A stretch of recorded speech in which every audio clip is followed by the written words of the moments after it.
Assalamualaikum warahmatullahi wabarakatuh. Sampurasun. Pak Direktur yang saya hormati, teman-teman mahasiswa, Kang Cecep, Guru Gembul, moderator, terima kasih kesempatannya.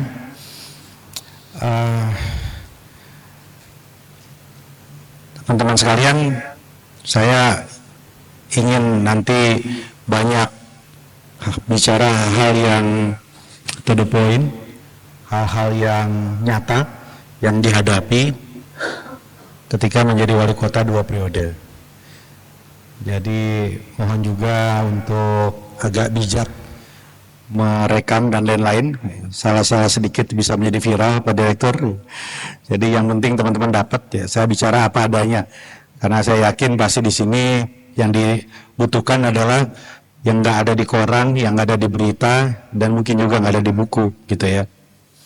Jadi saya mulai dari apa yang terjadi di tahun 2013. Saya menang Pilwakot dengan suara yang sangat tipis, 0,27% atau sekitar 1.744 suara, melawan kandidat petahana dari PKS. Saat itu saya merasa pertarungan itu berat sekali, berat banget, berat pisan ya. Luar biasa, menguras energi, materi, konsentrasi, logistik, dan lain-lain. Tapi ternyata, teman-teman, it was only the beginning. Ternyata yang sangat berat itu, begitu dilantik, itu nggak se-0,1%-nya dari apa yang saya hadapi selama 10 tahun menjadi wali kota. Jadi kalau sekarang banyak artis mau jadi kepala daerah, banyak seleb influencer mau jadi kepala daerah, dalam hati kecil saya, ini orang-orang tahu nggak sih apa yang akan mereka hadapi? Jadi kepala daerah itu bukan duduk di depan VVIP-nya, bukan media darlingnya, bukan gajinya, bukan yang lain-lainnya, keenakan-keenakan itu gitu. Tapi akan banyak sekali hal-hal yang mimpi pun mereka enggak sebelumnya. Nah, jadi teman-teman sekalian, begitu saya dilantik, saya tersadarkan bahwa wali kota itu bukan penguasa tunggal, bukan, enggak. Di kanan kiri saya ada birokrat senior yang terbiasa menyogok, terbiasa menyuap, terbiasa disuap, terbiasa kerjanya tidur, nggak responsif, dan main duit dan sebagainya. Senior-senior yang usianya di atas saya jauh, saya terpilih di awal 40-an, ini kepala dinas ini mayoritas di atas 50%, yang karir mereka diangkat oleh patronase sebelum saya. Saya adalah birokrat, non-birokrat pertama yang terpilih jadi wali kota, bisa dibayangkan ya. Jadi kanan, kiri, bawah itu ngeri sekali. Sampai saya hunting teman-teman SMA yang jadi ASN, lo bantu gua deh, geser ke Bogor. Beberapa bergeser, Pak Direktur, tugasnya nyortir surat-surat yang masuk ke wali kota agar saya nggak salah tanda tangan. Dan saat itu banyak jebakan-jebakan. Saya baru tahu juga bahwa kalau kita nggak hands on ya, kita habis waktu untuk seremoni gunting pita, audiensi ini, audiensi itu. Banyak yang sadar jebakan itu setelah 5 tahun atau 4 tahun. Saya tersadar ada jebakan itu setelah 3 bulan lah kira-kira. Nggak beres ini barang, kira-kira begitu. Jadi itu di internal birokrasi. Di hadapan saya, ini off the record ya, karena ini untuk ilmu, untuk ibroh, untuk lesson learn. Ada Kapolres, ada Kajari, ada Dandim, ada Danrem, yang juga nggak ada teori di buku-buku ilmu politik bagaimana cara menghadapinya. Nggak ada di diklat-diklat kepemimpinan bagaimana cara ngapaininya, nggak ada. Ya. Jadi semua kepala daerah tahu bahwa berhadapan dengan Forkopimda ini ibarat kita dapat lotre. Kalau orangnya bagus, idealis, aman kita kerja. Tapi kalau pemain, repot kita. Kita bisa diperas, dikasuskan, dan lain-lain. Nggak sedikit dari mereka yang minta bagian dari proyek-proyek APBD. Kalau nggak kita kasih, dikasuskan kita. Dijerat kita. Kitanya nggak main, tapi kepala dinas kita dikerjain. Bayangkan, kita memulai sesuatu yang baru, tetapi dosa-dosa yang bukan dilakukan oleh kita itu bisa diangkat. Dan yang akan kena adalah kita. Jadi pertanyaan adalah, who rules the city? It is not the mayor. Yang menguasai ada birokrat senior, ada Forkopimda, TNI, Polri, Jaksa, dan anggota DPRD senior yang juga para pemain. Kebanyakan begitu. Ya, saya pikir Kang Cecep bukan pemain ya. Kalau pemain tuh nggak mungkin bicara kayak tadi ya, nggak mungkin. Ini agak akademisi. Jadi nggak ada di buku semua teman-teman, nggak ada itu. Ya, saya dicemplungkan ke dalam satu rimba belantara seperti itu. Nah, kemudian bagaimana di internal birokrasi kita? Jadi di internal birokrasi kita itu lucu. Semua kegiatan-kegiatannya itu copy paste dari APBD sebelumnya, RPJMD sebelumnya. Yang sangat lucu adalah saya amati wali kotanya visinya apa, tapi kemudian dicantumkan di rencana kegiatan di dinasnya apa. Jadi kalau kepala daerahnya itu nggak hands on, nggak ngurusin sampai detail, udah nggak nyambung aja. Ya, apa bedanya copy paste dari tahun ke tahun? Itu terjadi di hampir semua wilayah di Indonesia. Belum lagi ada ijon-ijon, ada pengusaha-pengusaha yang memang udah menanam lama. Jadi begitu masuk saya tahu, oh ini pemain lamanya, ini udah di booking untuk ini punyanya anggota dewan ini. Itulah kondisi seperti itu. Berat luar biasa. Bayangkan, di dalam, di kanan, kiri, di atas, dan sebagainya. Kemudian siapa kawan saya? Nggak ada.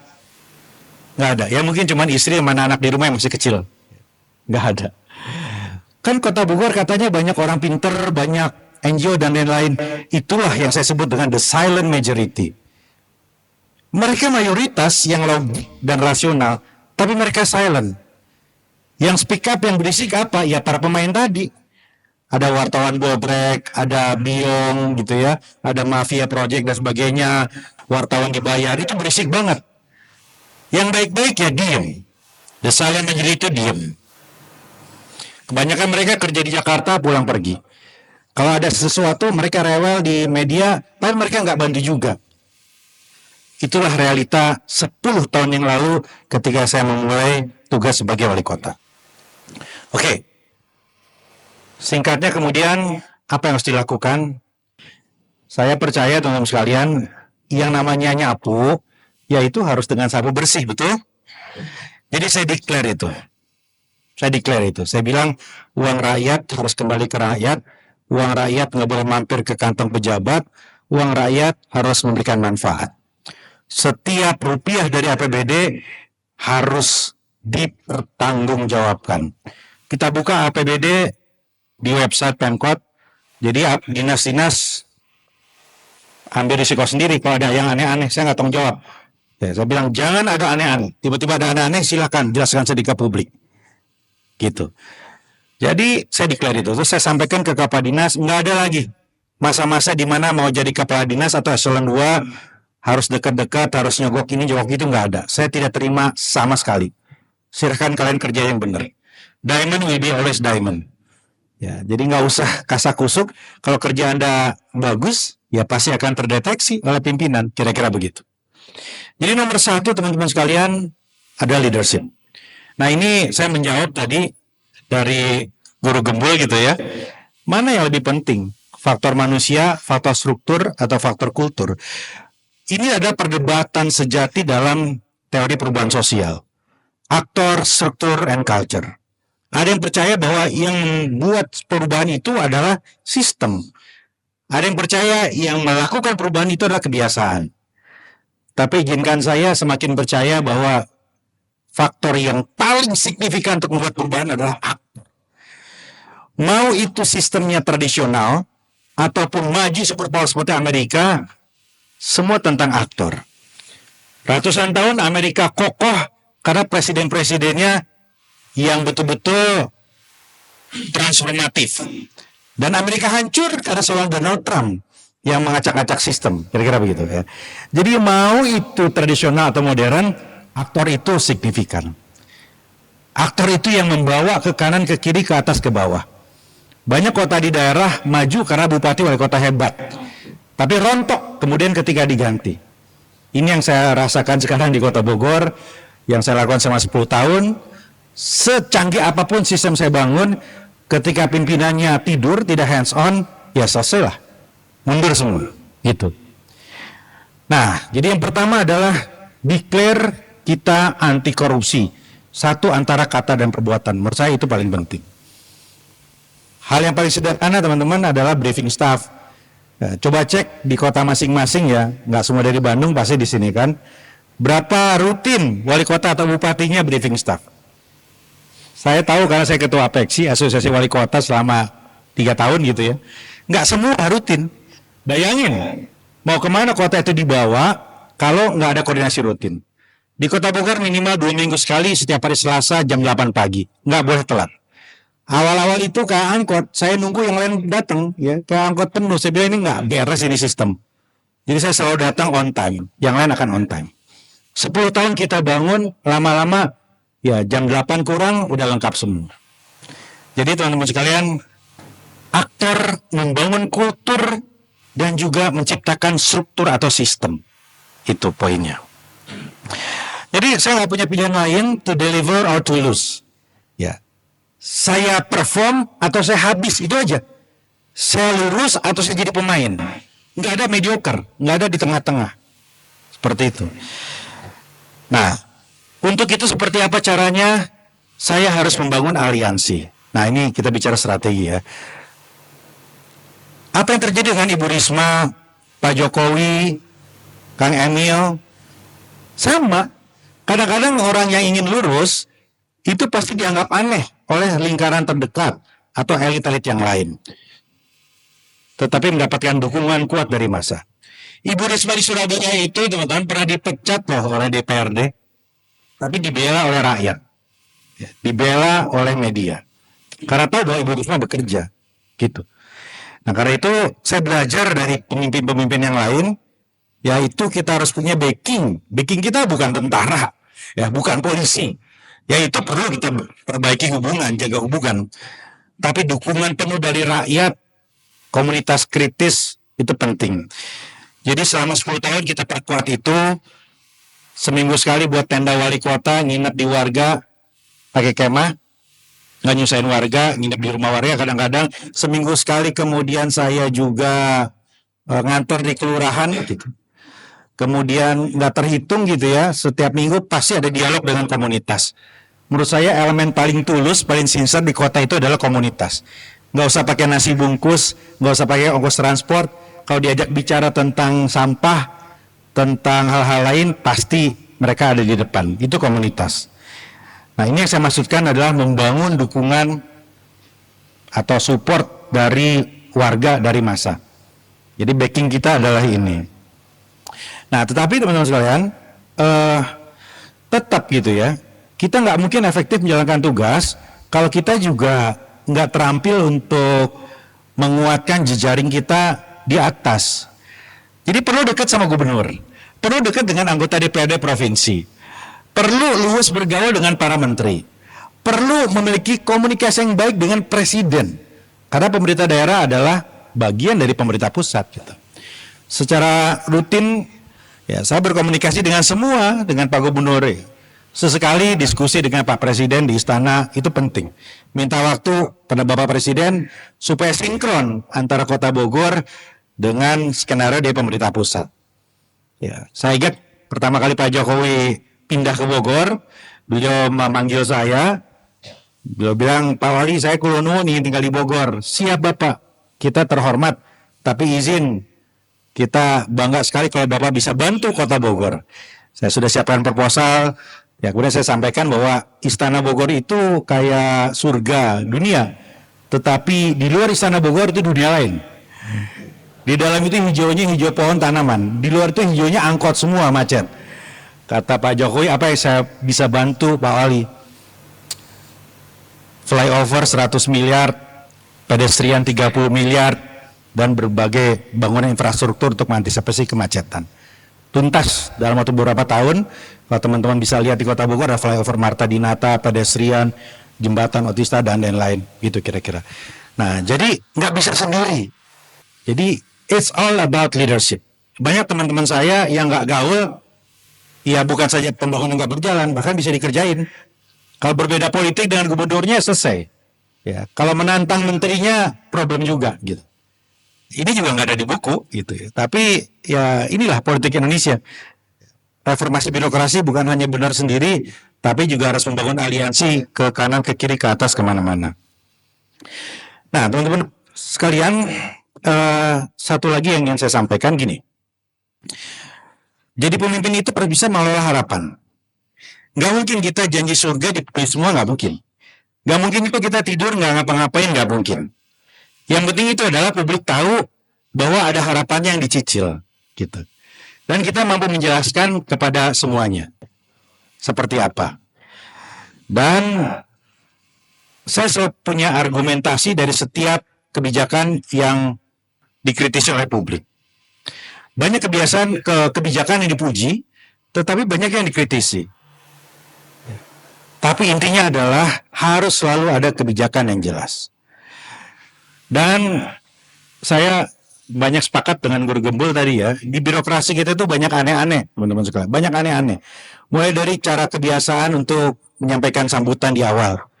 Yaitu bisa pidato dari mulai salam ya kepada Rasulullah sampai akhir zaman, itu bisa 5 menit. Kemudian menyapa semua teman-teman yang ada di sini itu bisa panjang. Itu nggak ada yang salah dengan itu gitu. Tetapi menurut saya itu salah satu contoh bahwa reformasi birokrasi juga bisa dimulai dengan hal-hal yang kecil. Mulai dari jam yang on time, memangkas semua yang nggak penting, dan itu konsekuensinya pada anggaran loh. Teman-teman bayangin ya, miliaran rupiah bisa dialokasikan untuk baju seragam kegiatan. Jadi tolong cek di lemarinya Bupati Wali Kota, itu satu lemari penuh pasti kaos-kaos dari berbagai kegiatan. Warnanya macam-macam. Ya, di awal periode itu, aduh banyak deh kejadian lucu. Namanya cuma 10 pohon, tetapi tendanya untuk 200 orang, makan minumnya juga bisa 10 juta, ya, pohonnya cuma 10, nggak beres. Kemudian biaya untuk baju wali kota sama juga, bisa ratusan miliar. Ya, satu penjahit dihargai sekali jahit misalnya 5 juta, nggak masuk akal. Tetapi di situ baru saya tahu. Saya ceritakan sedikit, ini off the record, nggak usah disebarkan misalnya, tapi itu jadi pembelajaran. Ketika pertama kali saya pelajari APBD, saya bilang ini apa-apaan, baju dinas wali kota kok 1 miliar gitu. Enggak lah. Terus cut, terus di belakang bagian umum angkat tangan. Saya diemin. Udah ketok, saya cut sampai 30%-nya saja. Begitu selesai, bagian umumnya lapor, Pak, saya paham niat Bapak, tapi nggak bisa Pak dipotong. Kenapa? Ya itu bukan untuk baju Bapak aja, itu untuk baju Pak Kapolres, baju buka jari dan lain sebagainya. Dititipkan di kita, kira-kira begitu. Dan sebagian besar, ya ini Kang Cecep pasti paham ya, ini saya kutip ya. Sebagian besar dari alokasi APBD itu pasti ada yang disisakan untuk biaya tak terduga. Nah inilah sumber korupsi. Kalau zaman Orde Baru namanya non budgeter. Jadi biaya tak terduga itu bisa jadi APBD yang disisihkan atau uang honor yang dikumpulkan. Tak terduga ini untuk apa? Ya itu tadi tuh. Gini ya teman-teman ya. Kapolres itu kan bertugasnya setahun sekali, ada yang 3 tahun sekali gitu ya. Ada yang setahun diganti 3 kali. Dan setiap pisah sambut siapa yang bayarin? Ya pemerintah kota. Ya mending kalau cuma tumpengan aja di ruangan biasa. Ini kalau minta di hotel mewah, uangnya dari mana? So welcome to the jungle.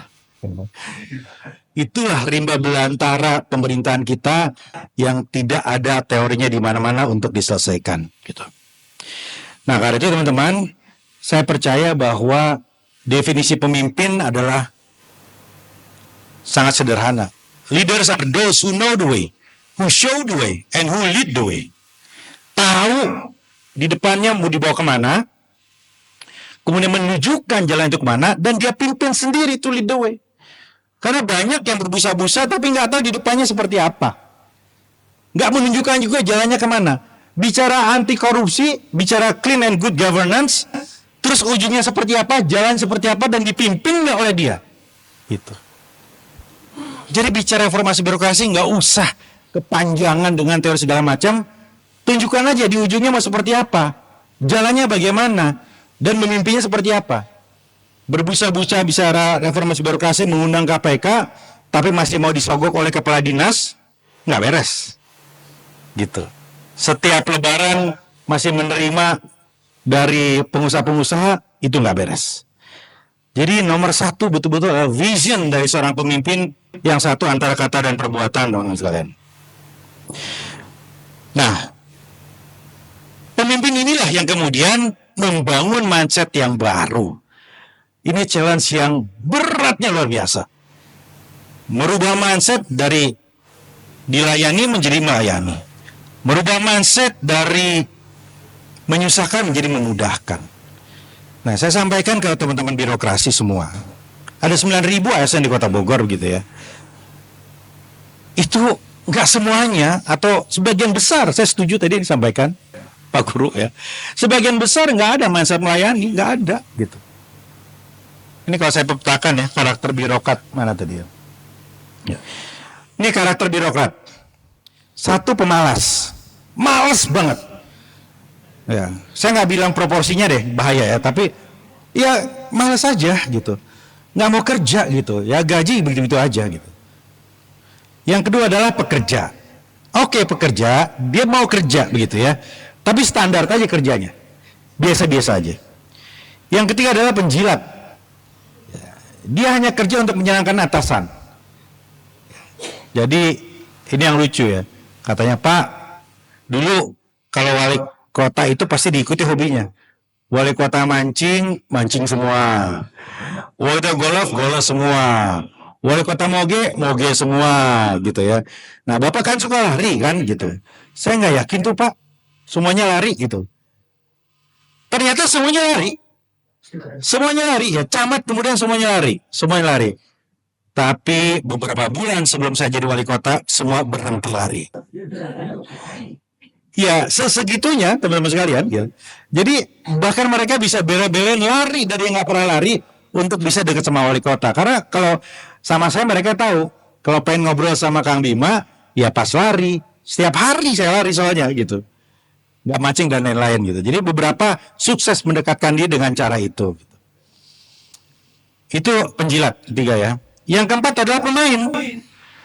Yang di otaknya ya bermain aja, bermain supaya naik pangkat, bermain supaya menjadi orang yang bisa dapat profit dan sebagainya. Nah, yang terakhir adalah pemimpin. Saya beruntung ya bisa mengkader beberapa birokrat hebat. Saya menemukan dari mereka mulai jadi kepala seksi, saya punya feeling bagus ke orang-orang ini, kemudian saya jadikan lurah, jadi camat, dan beberapa sudah kepala dinas semua. Ada birokrat-birokrat hebat seperti ini. Bu Risma, birokrat hebat. Ya. Dulu ada Gamawan Fauzi, Menteri Dalam Negeri, birokrat hebat. Jadi banyak sebetulnya birokrat yang meniti karir dari bawah. Dulu saya sangat mengagumi Syahrul Yassin Limpo. Meniti karir dari bawah banget. Jadi menteri menurut saya dia menteri yang hebat. Ya terlepas kemudian saya nggak tahu lah apakah faktor politik. Tapi beliau menurut saya sosok yang hebat. Dari bawah meniti karirnya, betul-betul dari bawah loh. Ya, dari lurah, kepala dinas, wakil bupati, bupati, sampai kemudian wakil gubernur, gubernur, dan menteri. Gitu. Nah, jadi di masa depan harusnya pemimpin daerah itu ya dari birokrat yang betul-betul sudah mengalami tour of duty. Gitu. Nah, kemudian saya juga dapat cerita dari seorang birokrat senior namanya Profesor Purnomo Yusgiantoro. Beliau cerita waktu kita di Lee Kuan Yew School, kita disekolahkan kepemimpinan di Singapura selama beberapa bulan waktu itu, kata Prof. Purnomo begini, ada 3 jenis ASN di Indonesia itu. Yang pertama adalah ASN yang loyalis. Jadi atasannya mau kemana dia ikut. Artinya apa? Atasannya ngajak sholat, ngajak ibadah, dia ikut. Tapi kalau atasannya ngajak karaoke, dia ikut juga. Atasannya main dulu, dia ikut aja. Nah, ini tipe loyalis. Kanan, kiri, atas, bawah ikut atasan. Atasannya baik, dia akan ke bawah baik. Yang kedua adalah tipe ASN cuci tangan. Maunya enak aja. Kalau diajak sesuatu yang berisiko, dia nggak berani. Ya, cuci tangan. Orang-orang ini ya biasanya nggak eksis. Ya, dia gampang lewat gitu. Nah, yang paling jago adalah yang ketiga. ASN-ASN yang jago tai chi. Jago main silat. Prof. Purnomo adalah salah satunya karena bertahan mulai dari zaman Presiden Habibie kalau nggak salah. Nah, banyak menteri-menteri yang bertahan lama, beberapa presiden berganti tapi dia tetap ya karena Jogo Taichi tadi. Nah, ilmu politiknya canggih. Dia bisa menyesuaikan dengan zaman dan macam-macam kepemimpinan gitu. Nah, teman-teman sekalian, ASN ini juga perlu disetrum, ya, perlu disetrum. Membangun kultur itu nggak bisa dengan retorika dan kata-kata saja. Di Bogor kita membangun sistem menyetrum itu dengan banyak hal. Salah satunya adalah ini kita ciptakan namanya aplikasi Sibadra. Jadi warga Bogor setiap lihat hal yang nggak beres, mulai dari sampah yang nggak terangkut sampai jalan yang bolong, tinggal difoto dan langsung kirim real time. Nggak bisa dari kota lain karena GPS-nya nanti nggak akan connect gitu, nggak akan bisa jadi hoax. Secara otomatis akan nyampe ke dinas, 3 hari tidak direspon oleh dinas, langsung nyampe ke atasnya dan dicek oleh wali kota. Secara periodik saya mengecek si Badra ini dalam briefing staff dan mempengaruhi promosi rotasi gitu. Dan saya senang sekali ini masih jalan sampai sekarang, dan kemarin saya dapat kabar jadi salah satu program unggulan dari KPK ya untuk percontohan kota-kota di Indonesia. Namanya aplikasi Sibadra. Nah, teman-teman, yang berikutnya saya ingin tampilkan satu video ya. Birokrat di Indonesia kebanyakan safety player, nggak berani mengambil risiko. Padahal melakukan reformasi itu pasti berhadapan dengan risiko yang sangat berat. Ini adalah hal-hal yang nggak terbayangkan oleh para artis, influencer ketika menjadi kepala daerah. Tapi ini kita hadapi setiap minggu. Awal-awal jadi wali kota, beberapa hari sekali saya berhadapan dengan hal seperti ini. Bayangkan apa yang akan Anda lakukan ketika balai kota dikepung oleh massa dan penasihat-penasihat Anda berbeda pendapat. Pak Wali, jangan ditemuin, bahaya. Pak Wali sebaiknya dialog. Jadi semua keputusan di tangan kita. Bicara dengan Kapolres, Pak Kapolres bilang, Pak Wali nggak usah, balik kanan saja. Bicara dengan Pak Danimnya bilang, menurut saya temuin aja Pak Wali. Bisa seperti itu. Jadi ujung-ujungnya Anda sendiri akan memutuskan. Risiko yang dihadapi seperti apa, ya itu yang harus betul-betul dikalkulasi oleh Anda. Bisa ditampilkan.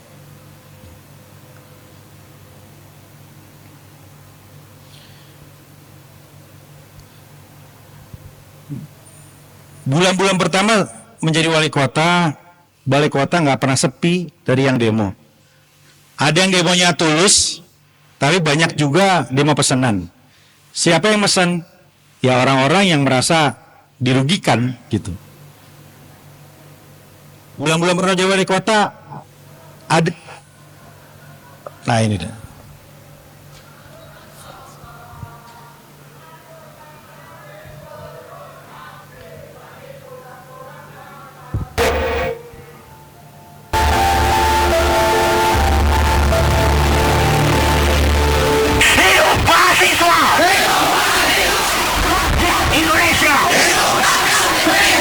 Selain memblokade jalan protokol sepanjang Jalan Juanda depan Istana ribuan mahasiswa mengepung Balai Kota. Ribuan mahasiswa ini juga mengepung Balai Kota Bogor.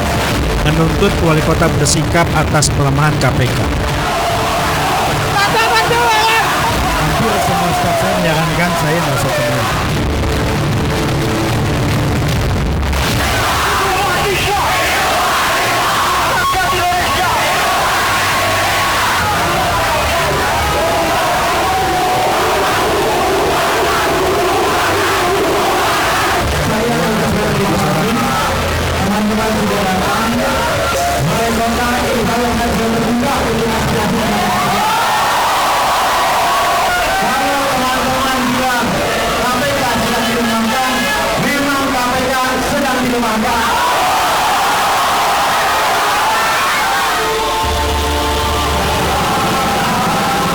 Ini demo terbesar sepanjang sejarah Bogor. Organisasi Islam dari berbagai kota di Jawa Barat menyerbu masuk kota Bogor, menduduki balai kota. menuntut dicabutnya izin masjid Ahmad bin Hanbal. Izin masjid dituntut untuk dicabut.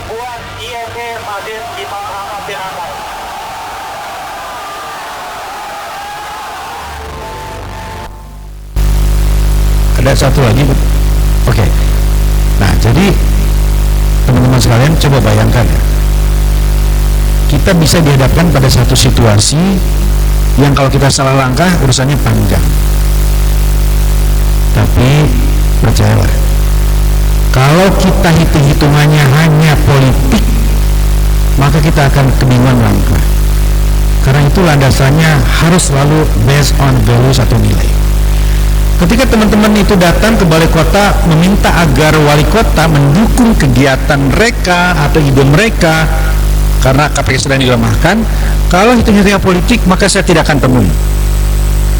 Tim saya bilang, Pak Wali, kalau Pak Wali mendukung mereka, bahaya relasi Pak Wali dengan Presiden dan pemerintah pusat. Tapi bagi saya ini adalah nilai. Gak ada yang salah dengan mendukung KPK, gak ada yang salah dengan mengkritik pelemahan KPK. Masalahnya kemudian saya akan dihantam, akan dikerjain, itu urusan lain. Nilai. Soal masjid juga sama, teman-teman sekalian. Masa terlepas dari kenapa masjid itu bisa dapat izin dan lain sebagainya, tapi masa seorang pemimpin kemudian mencabut izin masjid? Kalau mencabut izin karaoke, tempat prostitusi, itu wajar lah. Tapi masa izin masjid dicabut? Karena itu ikhtiar saya waktu itu adalah ya tidak mencabut, tapi tidak membiarkan, tapi membukukan, memberikan waktu untuk islah. Jadi ada ruang di tengah seperti tadi. Yang ingin saya katakan teman sekalian adalah menjadi pemimpin melakukan reformasi birokrasi, pijakan utama kita harus selalu nilai, bukan kalkulasi untung rugi, materi atau hal yang melulu hanya duniawi. Nilai itu penting sekali, teman-teman. Dan itu yang seringkali menjadi kendala ketika reformasi birokrasi gagal dilakukan. Nah, yang berikutnya adalah reformasi birokrasi juga adalah tentang keberpihakan. Berpihak pada gereja yang tidak dikeluarkan izinnya 15 tahun karena takut didemo oleh Islam radikal. Itu keberpihakan. Sesederhana itu. Dan banyak sekali persoalan nggak selesai karena birokrasi tidak bisa menyelesaikan konflik karena pendekatannya terlalu formal dan menggugurkan kewajiban. Yasmin 15 tahun selesai, gereja ini kita keluarkan izinnya setelah ada diskusi lebih dari 100 kali. Diskusinya di mana? Di musola, di warung kopi, di gereja, dengan marbot, di kantor polisi dan lain-lain. Ada satu peristiwa yang membuat saya gemes dan gregetan gitu ya. Ketika tahu Kementerian Agama mengundang para pihak yang terlibat konflik gitu, tetapi ada satu pihak yang tidak terundang curhat ke saya, yaitu Persatuan Gereja Indonesia atau PGI. Baru kemudian kita tahu bahwa PGI itu diundang, tapi yang diundang itu Persatuan Golf Indonesia. Kebayang nggak? Orang-orang pengurus golf ini datang, diajak diskusi penyelesaian gereja. Tahu dong kira-kira apa yang terjadi? Yang terjadi adalah Pak Menteri disposisi ke Dirjen, undang semua, Dirjen diskusi lagi ke bawah-bawahnya. Akhirnya bagian administrasi googling PGI mana ya alamatnya, diundanglah Persatuan Golf Indonesia. Itu menggambarkan bagaimana pemerintah menyelesaikan persoalan dengan dogmatis, formalistik dan kaku. Harus luas gitu. Ada kejadian juga ketika di rumah dinas saya rapat, ini masih menyelesaikan urusan gereja gitu. Kementerian ngirim orang di situ. Sepanjang rapat orang itu ngetik aja. Apa yang terjadi besok sorenya bocor sampai ke lawan. Ternyata utusan pemerintah itu, kementerian itu ngetik buat notulensi dan malamnya disebar di WAG, bocor ke seluruh dunia. Gak bisa, Pak. Jadi pemimpin itu ya harus bisa berselancar di hal-hal yang sangat informal, kasual dan terbosan-terbosan tadi gitu. Nah, yang terakhir, Bapak Ibu, teman-teman sekalian, reformasi birokrasi bukan sekedar koordinasi atau aksi. Reformasi birokrasi juga adalah memberikan inspirasi tanpa henti. Itu dia.